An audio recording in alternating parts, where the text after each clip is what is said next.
I think that's easily Poundcake at his most fearsome.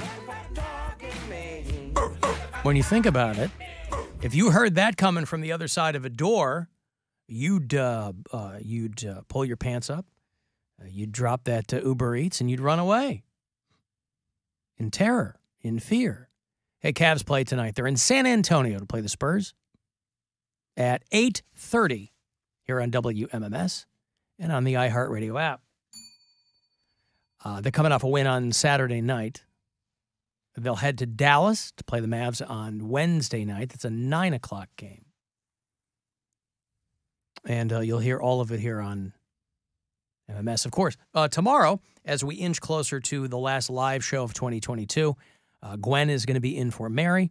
Our friend Steve Byrne will check in.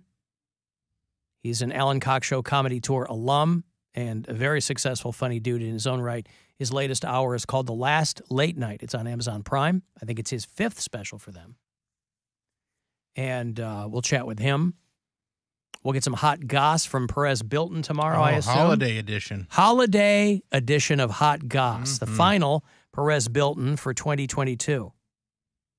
At this point, it's the last everything. Wednesday will be the last live Poundcake sports break for 2022. And then Thursday, we'll have his final weigh-in. And whether he wins or loses, it's pretty much a win-win for him, I think. It's safe to assess it that way. Because if he hits his goal weight, 172, then he will get the $200 from Mary. Mary will rejoin us on Thursday in here. And if he loses, Mary will never see that $500. Either way, he plans to head across the street and stuff his face with some Shake Shack. And I hope that that doesn't send him into a cascade of bad decisions health-wise. Nah, I won't. You don't think so? Think it'll just be a cheat meal?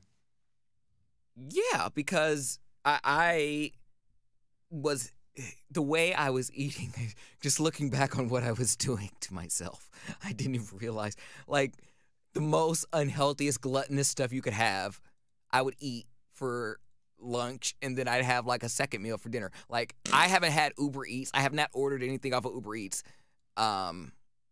since I was, like, this had to be like September after I got back. I wonder if you'd be able to calculate how much money you've kept in your pocket from not ordering Uber Eats. I'm serious. I don't want to. Oh, okay. I don't want to because I have spent thousands, probably this year alone, thousands. Probably a third of my salary, which ain't much, but thousands. Thousands of dollars on food delivery? That's how I would eat. I wouldn't cook. I would eat. And I was so... Good thing they don't have a Wrapped like Spotify. Oh, like Uber Eats Wrapped? Yeah, you had 4,000 orders of...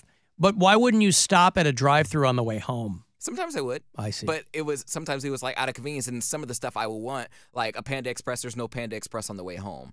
Or there's no Chick-fil-A on my way home. But let me ask you this. It seems like maybe the time it would take you to go to one of these places would be the same as being at home waiting for the delivery. Am I wrong on that? You'd rather be home waiting for the delivery. I see. You'd rather be at home waiting for it. But then isn't the food like lukewarm when you get it? And I've never gotten Uber Eats just for that very reason. I'm like, I don't need my food wilted and possibly half-eaten by the driver. Like it depends on what time. It depends on where you order it from and how long it takes to get to you. Because like there's certain places that I'd be like, all right, a 20-minute delivery. That mean if the food's made fresh, 20 minutes ain't gonna do. That's like a ride home anyways. But I would go home, take my evening poop, and then by the time I would order it when I got home, and then by the time I'm done pooping, because I'm in there for like a half hour anyways, it'd be on my porch. But it's just there's the one place that we get Thai food from.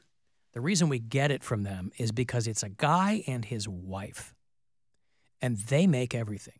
And so the place is open like 3 hours a day, but they're making food. I mean, you can order up until when they close, but then they're making food for deliveries and pickups for the next 3-4 hours because they're making everything.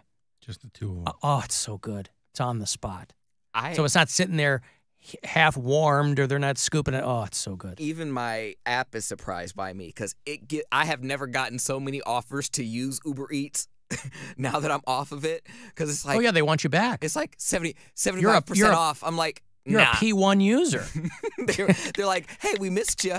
Any chance you would want to get this 75% off of blah, blah, blah? I'm like, oh, now y'all give me all the deals. Like, I would go, there was a Chinese restaurant by my house. This is back when I lived in Gay Bay. There was a Chinese restaurant that I would frequent, and they would see me walk. I didn't order off of Uber Eats, but I would walk in there and order it and then get it. They knew what you were getting every time. The lady was like, this one's on the house. I'm like, huh? I'm like, is something wrong with the restaurant? She's like, no, I just literally see you every day. She's like, just take it. That's happened to the Thai place. The guy's like, I threw some crab rangoon in there. I'm like, beautiful. You're like, just take it. You keeping the lights on in here. Right. Oh, do you see who died? No. Cher's mom. Oh, yeah. I don't feel bad for her. She's 96. She's 96. You don't feel bad for Cher? Not the mom. She doesn't care. She's dead. But she had a long, full life. And that to you means what? It means, who cares? I mean, my grandmother died at 102, and I was still sad when she died. All right, yeah, that was a little insensitive. But I saw that, and I'm like... No, I don't care about insensitivity. I just thought that was a strange... immediate reaction. A lot of people couldn't even believe Cher's mom was still alive. No, I knew that. I know you did. Georgia Holt was the one. I think you were the one that told me years ago. You know, Cher's mom's still alive because Cher's like 75 years old. Her mom was 96. Mom is gone is all Cher tweeted. And again, when your parent is in their 90s, you can mentally prepare. They have in fact had a good life. And that's what I'm thinking. Like, or at least a long life. You know, my mom is one of I was texting with my mom. My mom's one of these believers that she says, I hate when people say life is short. She goes, because it's not. It's fast. And I go, well, fast is different than short. Like, yes, in your mind, you cast your mind back and you go, oh, my God, where did 20 years go or whatever. But if you're lucky, life is long. For some people, it's a hell of a lot shorter than it should be. Or than you would expect a life to be. But they haven't revealed any cause of death. Probably old age. I don't think Cher's going to be like, my mom had enemies, you know. Hear ye, the bitch was old. That's his thought. The bitch was old. I find it lovely that I feel great for Cher in the fact that she was 75. Like, they were senior citizens together. That's more than any child could ask for. Like, you had your mom in your 70s. That's amazing. Listen. I would love to have my mom It's in my like 70s. Cher says in that song, Bill. Do you believe in love after love? Do you believe in life after life? Nope. I'm sorry. Life. Do you believe in love after life? No. And do you believe in life after life? So and close. now do you believe in love after love? No. And now that her mom has passed away, I bet she believes in life after life. In love and life after love. Is that the life after life? We're saying the same thing. I'm hearing the same thing here. Love. Do you believe in love after love? That was the song. I sang it on this show. Do you believe? Do you believe in love after love? Nope. Maybe it's too high. Do you believe in life after life? So close. Do you believe in life after life? Why would it be that? Do you believe? Do you believe? Do you believe in life after life? Love after life. I think that was it. It's love after love. You got me so confused that it's, do you believe in life after love? Love after life is literally the definition of a soulmate. Like, our souls are still married after we're dead.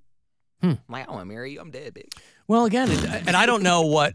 I don't want to marry you again. I'm dead, bitch. You're like, okay. I'm moving on. I got eternity. Moving on into the ether. I got to play the field in the eternity.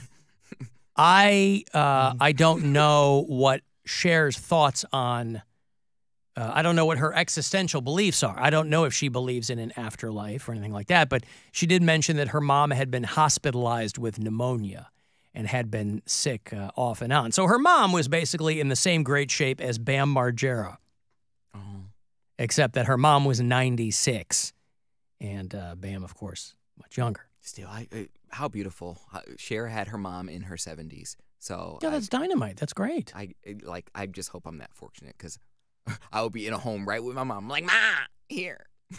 Oh, God, could you imagine Poundcake's poor mom Annoying her can't get away from him? She's like, man, you better not, I don't know. Watch me die first. She's like, oh, thank God. Well, no, obviously she's not going to say thank God, She's but like, I finally get peace. does Cher have, you would know this, does Cher have siblings? No, I don't know that. You don't know that. Okay. I think she might have had like a crackhead brother that died or something like that. I feel like, Why's he got to be a crackhead? because I think he was addicted to drugs. I mean, you don't like Whitney Houston being referred to as a crackhead. Yeah, but But since Cher's brother is fair game? but since you guys did it, so everyone's gonna get it. Oh, they are. Oh, so you've come to our side.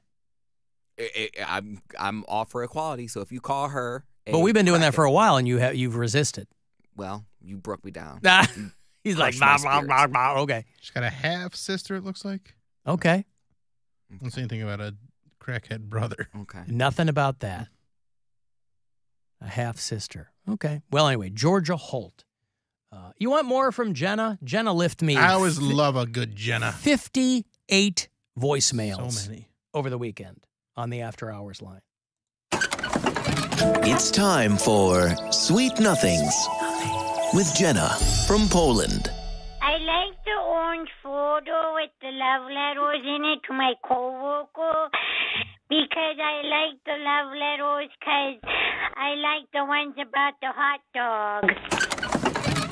This has been Sweet Nothings with Jenna from Poland. So somebody's got a folder full of love letters to hot dogs. And I can't believe it's not me. You know how many love letters I've written to hot dogs over the years? Oh, my God. Dear Vienna Beef. So always something that will twist your brain. And, you know, when Jenna calls the show live on occasion, she seems perfectly lucid. Yeah, she's on board with whatever we have to talk to her Yeah. about. I mean, she's better than Dick from Dayton. Yeah, she's listening to what I'm saying. Yeah. But when she leaves those voicemails, they, like I said, they are at all hours of the day or night. And I think I got to ask her one time what her sleep schedule was, and I think she sleeps until like 3 in the morning to 11 in the morning, something. Yeah, she's got a wild schedule. Seems like a bit of a wild, lonely life. Yeah, maybe so. Which, you know, you certainly don't wish on anybody. But to come in on a Monday morning and see 58 voicemails, it's like, wow.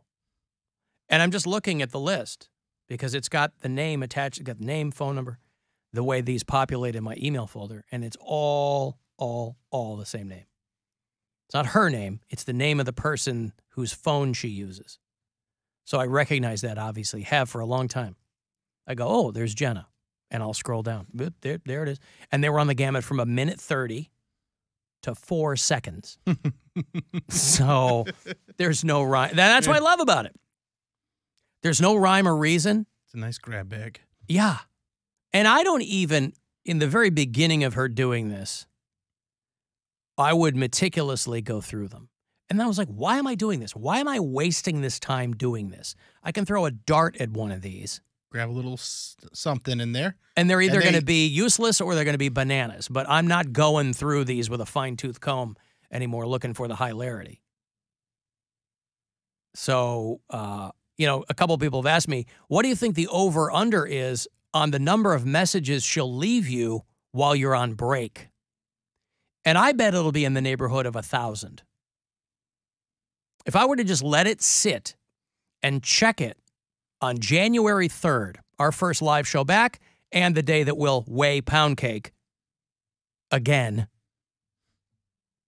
our first day back, we're going to throw him back on the scale. I bet if I were to check that voicemail file, there'd be upwards of 1,000 voicemails. We're going to be gone the 15th through the 2nd of January. People think she's high. I don't know that she is. I don't know anything about her other than what she's high on life. High on life. That one was a different kind of, almost like she was doing a character there. She was with doing the baby talk. Yeah. Whitney. Yeah. It was very Whitney-esque. Yeah. I mean, I prefer Pour Some Boogers on Me. I assume that was a... Pour that Some was Boogers on Me was great. Yeah, that was like an homage to the show. Pour some boogers on me. Pour some boogers. then Not flick. I like that you can hear the hang up, too. Oh, whatever machine she uses is constantly clicking and clacking. Yeah. And, yeah. Let me take a break here. If you want to text for anything, 35192. You can watch live if you like at alancoxshow.com. And listen wherever on the iHeartRadio app. The Alan Cox Show on